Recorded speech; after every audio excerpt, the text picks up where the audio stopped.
Welcome to a CNBC Africa panel special. My name is Arnold Kwizera, coming to you from our East African Bureau in Kigali, Rwanda. Now, in today's conversation, we're going to look at bridging Africa's engineering gap. Now, giving you a little bit of context, Africa needs 2.5 million engineers to meet its sustainable development goals, but the lack of investment in science, technology, engineering, and math education, commonly known as STEM, could see the continent take longer than it should in meeting our targets. So how best can we bridge the STEM gap on the continent, and more specifically, how can a focus on engineering get us closer to those goals? With me is a panel of experts to help us break this down, and allow me to introduce this panel. First is Madam Nadia Mosaje. She's the co-founder of the Women in Engineering. We also have Omanigo Otanocha. He's the governing council at the Federal University of Petroleum Resources in Everan, and Professor Sitati Simoyu.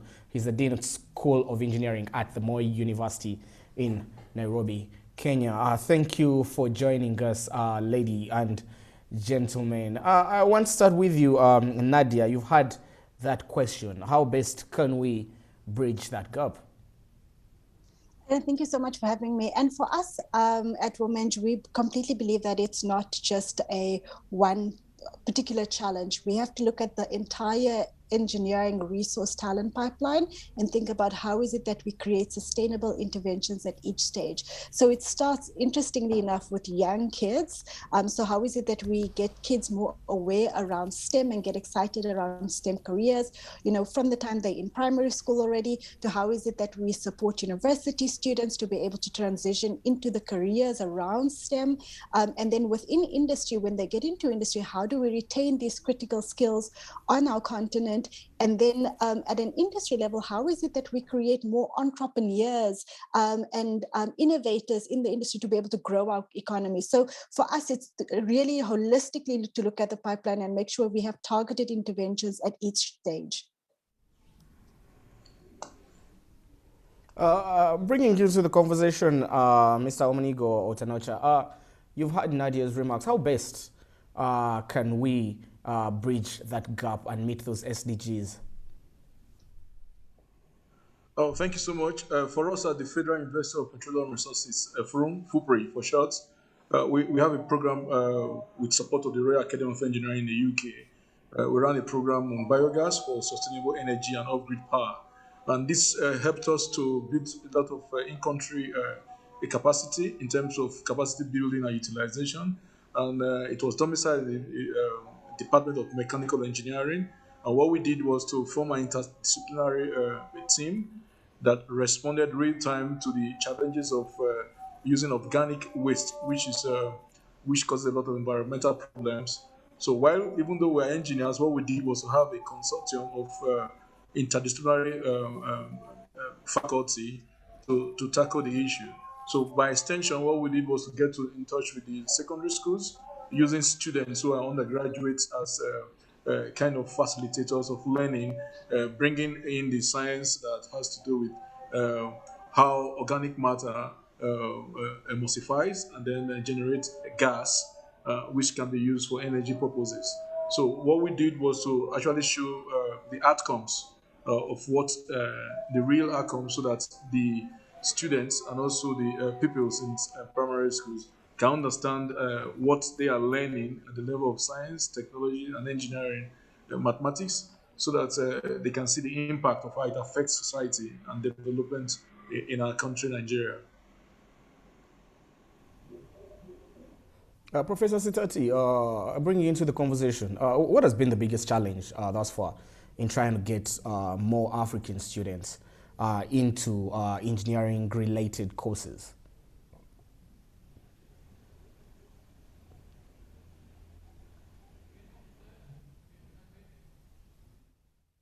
Thank you very much, Arnold. Professor Stati? Yes, I'm there now. Thank you very much, Arnold.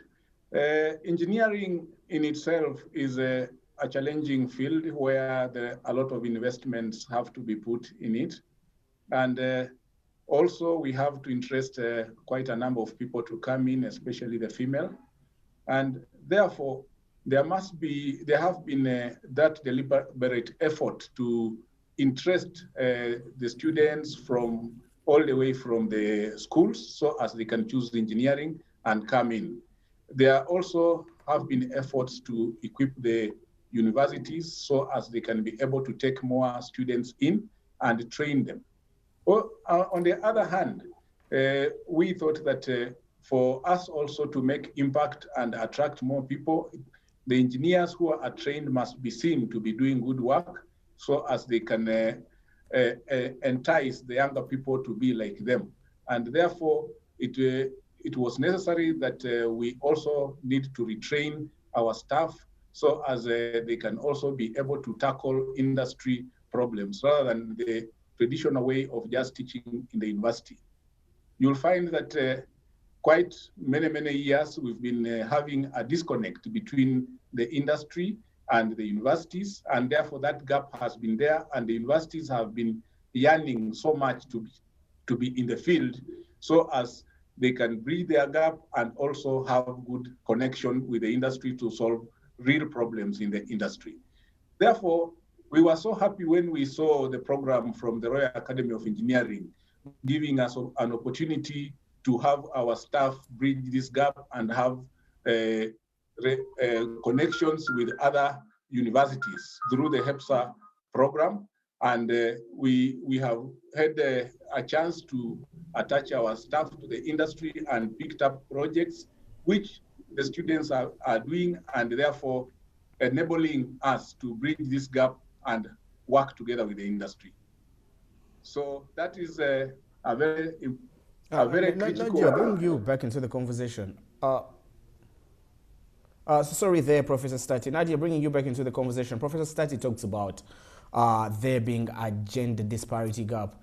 And as a woman in STEM, a woman in engineering, why is it very important to bridge this gap, and what kind of impact will that have on the GDP of African countries if we bridge that gap? So why it's super important specifically to get more women involved in engineering is that women bring a different way of problem solving. So engineers, typically what we do on a daily basis is we problem solve. And if we think about big problems like the Sustainable Development Goals, we're only going to reach them if we have everybody at the table coming with different perspectives and different lived experiences to be able to kind of reach those goals. And I always give this example. I'm a transport engineer by background. And if you look at the way women access public transport versus men will take the shortest route. Women will always take a longer route because they're looking for the most well-lit, safe route to be able to access basic services. So currently the world has been designed mostly by male engineers who haven't really thought about the needs of women. And so we actually live in a world that is structurally unequal. And so, we need more women at the design table to make sure that we design an equal world that can meet the challenges of, the 21st century problems. So that's one of the reasons why diversity and inclusion is really important. We've been doing a lot of capacity building across Africa with the Royal Academy of Engineering as our partner and as our grantor, to be able to get people to understand the importance of having women at the design table, especially in different cultural contexts where women are seen as not going into engineering because it's a traditionally male field. We've been speaking a lot more about how, initially engineering was all about kind of first revolutionary skills. It was very rudimentary engineering. It was primarily around infrastructure and mining. The fourth industrial revolution requires a whole different skill set. And we need everybody, specifically women, because we bring a different way of thinking and a different lens and a dimension to the industry that will help us leapfrog some of our development challenges on the continent. I'm going to put some numbers out there because quite a bit of research has been done in this space. And the latest ones to come out says that if women are equally engaged within the industry, you can add something like $35 trillion to the global economy, right? So that's the economies of the US and China combined, right? So can you imagine, so that on a global level, imagine what that's going to do to our continent as we bring in, very talented female engineers and professionals in our industry to be able to kind of move us forward from infrastructure development, but from a fourth industrial revolution development perspective as well. Professor Sitai, Mr. Omonigo has talked about the bridging that gap using PPPs. At the university there in Nairobi and Moi University, how have PPP partnerships worked, and how quickly have they accelerated bridging of that gap?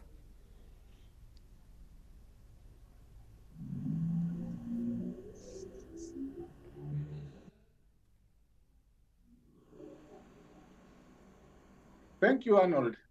Of course, collaborations between the universities and the private entities are also very important for the developments. And as at Moi University, we have been working very closely with the government. We have also been working very closely with the industry lately. And you'll find that quite a number of times now we've been trying to work with the industry to get into projects so as we can work properly and enhance the skills at the universities. I can give an example, like Moi University worked with the government closely to make laptops and to make tablets so as it can go to the primary schools to enhance computer skills. Moi University is now also working with the Konza Technopolis Development Authority to see that we build the first smart city in the country. And therefore, those investments that are coming, we are using them also to retrain the professors and the lecturers within the university, which is upskilling the skills within the university, and also demonstrating to the world that within the university we have skills which can go a long way to develop the country. Therefore, these collaborations and the PPP are very critical to us. We have used them positively to enhance our capacity. Nadia, Africa missed the first, second, and third industrial revolutions. We were talking about leapfrogging into the fourth industrial revolution, and then the COVID-19 pandemic struck. Our continent seemed to be making strides. Could we have taken about 3 steps forward and now about 7 steps back? And it's an interesting discussion because COVID showed us all the gaps in our critical infrastructure, right? And I think the other piece is that COVID has become a health crisis when actually it's more an engineering crisis because it shows the gaps in the lack of engineering and STEM talent, right? Because we realize that if you're going to get vaccines, you need a whole distribution and logistics pipeline to be able to get that, right? So you need proper road and infrastructure, you need proper refrigeration systems. We don't have that on our continent, right? And the reason we don't have that is because, you know, very much to what we do, we haven't invested in STEM education, we haven't invested in STEM industries on our continent as a growth forward, right? And then, you know, the other infrastructure like hospitals, where there's overcrowding, we just don't have enough infrastructure, right? And we can talk about why. And some of the whys are because, you know, there's a lot of corruption leaking a lot of funding that should be going into these services outward into other hands, right? But from a leapfrogging perspective, actually, you know, it hasn't, the news is not all bad. What it has done is for those that are in the cities and who have access, we've actually leapfrogged about 10 years of development going online in terms of looking at the entire kind of EdTech revolution. So learning online, access to online education. Now university students don't necessarily need to go and pay very expensive university fees if they wanted to go and study in the US or the UK. You know, they could do all these courses online for free from MIT, from Oxford, from all sorts of universities around the world. We're changing the way we're thinking about kind of degrees and courses. And so if you're in a privileged position on this continent, then you are okay, right? but the majority of our continent is not, right? And so the question starts to become is how is it that we actually start to level the playing fields, right? By giving access to technology to the younger generation. So students that are in high school and students that are in primary school, so they don't miss out on the schooling, so that we don't have kind of a critical, probably 3-year gap in undisrupted in education, and we get everybody back on track. So COVID is one of those double-edged swords where it can showcase and give a lot of opportunity. So you're seeing a lot of really cool startups and led by young Africans on this continent. In fact, we've got the fastest growing tech ecosystem anywhere in the world. And so we see this very, shining light towards our young entrepreneurs on this continent, but we need to make sure that we don't leave anybody behind in that process. And that process is really a STEM process. Omonigo, has the pandemic exacerbated the situation, or has it created an opportunity for bridging of this gap? For us, yes, we're forward looking, and what we did at the university is to some of the projects, massive projects that are going on in Nigeria, the expatriates being unable to come in country to do their jobs. So we looked at how to bridge the gap in terms of in-country capacity utilization. For instance, the rail network in Nigeria is being built by experts from China, and we looked at the sector. All the trains are running on with diesel, and through the partnership that was established through the Royal Academy of Engineering, our technical partners in University of Brunel, we're currently working together trying to intervene in that sector, how to convert the engines to run on 30% diesel to reduce the emissions, and then the other one 70% capacity run by LPG. So it's an opportunity for us. We see that because we can't keep crying over what has been happened with COVID. How do we move forward in terms of development? So for that project, we're currently working with them, with the Ministry of Transport, to see how we could intervene with technology and also unlock funding for further product development to intervene in the rail sector, where you run the engine, the diesel, the train with 30% diesel and 70% liquefied petroleum gas, which has lesser emissions to the environment. Another approach is an appeal towards the federal government to my institution is the University of Petroleum Resources, and being established to be forefront in the energy sector. We are looking at also intervening with the federal government. For example, having access to a production well, going into the direct operatorship of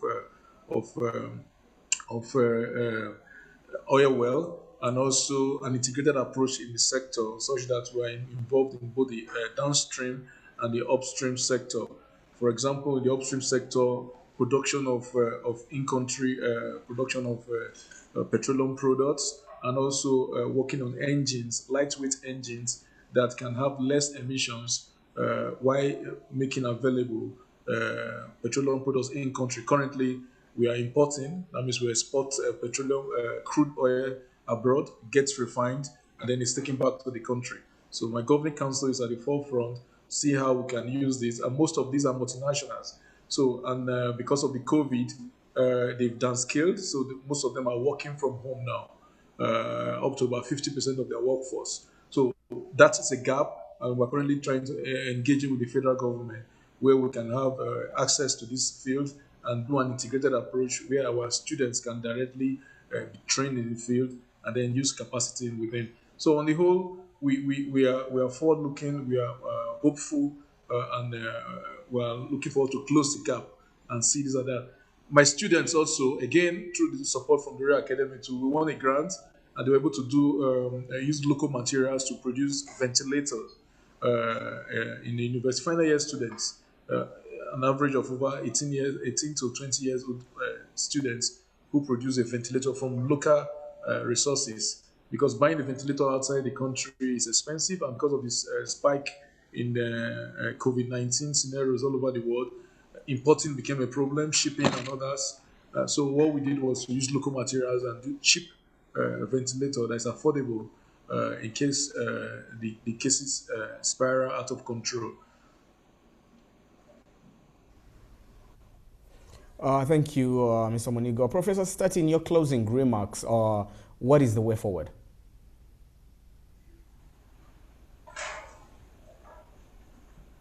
Thank you. We have really to enhance the education system in STEM so as we can have good engineers who will come out and give solutions. We really have to enhance and improve the infrastructure. We have to have more collaborations with our partners so as we can be able to have skills transfer. All these things are now being done courtesy of the Royal Academy of Engineering under the HEPSA program. For a long time, we realized that we have capacity that we were oblivious of until when the COVID came. That is when we realized that quite a number of things that we are doing, like teaching, we could do them online, and therefore that would release the infrastructure, like the spaces that we've been using. So as now we can teach even more people and increase the number of engineering students and eventually graduates that will come out. So all these things now should be done and enhance the production and the quality of the engineers that we get. Further to that, of course, we need more investments from the government so as we can train much more engineers, because now the scholarships we get from the government vis-a-vis the infrastructure that we have only can train a number of engineers who are not able to meet the numbers that are required by the country. We appreciate already that country as Kenya, Kenya government has invested a lot in the tertiary institutions. It has bought quite a number of equipment, and it has also gone into a number of universities and bought a number of equipment and infrastructure, of which we applaud the government. We also thank the Royal Academy of Engineering for coming in also to help us. Thank you, Professor Sitati. Unfortunately, we are running out of time there. Nadia, in your closing remarks, what do you think is the way forward? So the way forward for me, and I truly fundamentally believe that every child on this continent is born with unlimited potential but unequal opportunity, right? And so for me, it's really about how is it that we're able to provide opportunities to every child on this continent? How is it that we promote STEM? And specifically, how is it that we uplift our girl children on this continent through STEM? And how do we support the pipeline from how do we get girls excited and boys excited about engineering careers? How do they get into industry? And for me, the really exciting part that's happening on this continent is how do we support entrepreneurs? And I've got a lot of bias here for female founders. So how is it that we specifically support female founders on this continent and around the world to be able to leapfrog our challenges and truly get us into the fourth industrial revolution? So it takes money, it takes time, it takes opportunity, and it takes us all. It takes the whole village to raise these children. And so as a continent, let us act as a village and support each other in our way forward towards a greater, more prosperous STEM future. More collaboration is what Nadia is asking for. Mr. Omonigo, in your closing remarks, way forward. Great. Thank you once more to CNBC. Arnold. The way forward for us in Nigeria is to increase funding in education. The government of Nigeria is doing very well, but they can do much more better. Currently, the government budgets about 7% of the total budget for education. If that can be increased progressively to 15%, it will have a lot of impact in the education sector, STEM, and then the girl child education, especially in the northern part, and then in the eastern part, there are lower enrollment from the males who are more into industry. And more so, I want to thank the Royal Academy. So far, so good. The Royal Academy for the past, since 2013, have spent over 4.5 million pounds with counterpart funding from universities in sub-Saharan Africa, especially in Nigeria, where we got about 140,000 pounds for a research project. Then my university did the counterpart funding.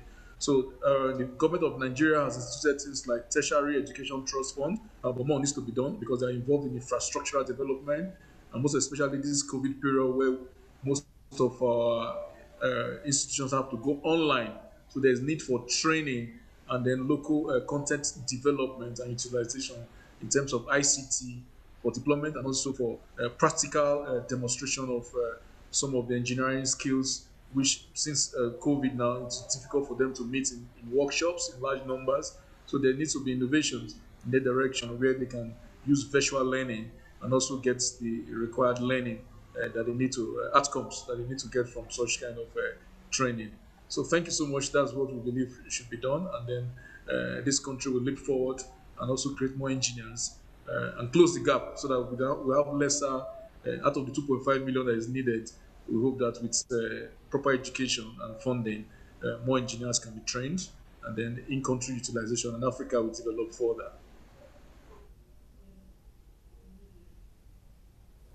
Thank you very much there, Omonigo Otanosha, Governing Council at the Federal University of Petroleum Resources, FRAN, and Professor Sitati Semuyu, Dean School of Engineering at the Moi University in Kenya, and Nadia Mosaje, she's the co-founder of Women in Engineering. Our conversation today was on bridging Africa's engineering gap. Now, if you want to be part of this or have any suggestions, tweet us at CNBC Africa or tag me directly at The Real Quizzer. Have a great rest of your day.